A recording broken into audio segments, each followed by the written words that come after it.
মুসা আলাইহিস সালাম একবার আল্লাহকে জিজ্ঞেস করলেন, আল্লাহ, জান্নাতে আমার প্রতিবেশী কে হবেন? তখন আল্লাহ বলেন, একজন কসাই। মুসা আলাইহিস সালাম অবাক হয়ে সেই কসাইকে দেখতে গেলেন। তিনি ছদ্মবেশে কসাইকে পর্যবেক্ষণ করতে থাকলেন। কসাই সারাদিন গোস্ত কাটার পর বিকেলে একটি বড় গোস্তের টুকরো নিয়ে বাড়ি ফিরলেন। মুসা আলাইহিস সালাম চুপচাপ তার পিছনে গেলেন।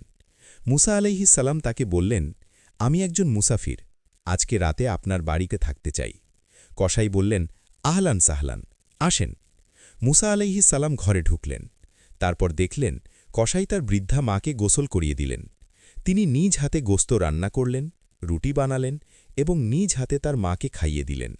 তার বৃদ্ধা মা চোখের পানি ছেড়ে দিয়ে 2 হাত তুলে আল্লাহর নিকট দোয়া করলেন, হে আল্লাহ, আমি আমার ছেলের উপর অনেক সন্তুষ্ট।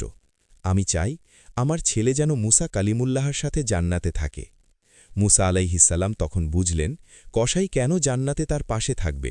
সুবহানাল্লাহ।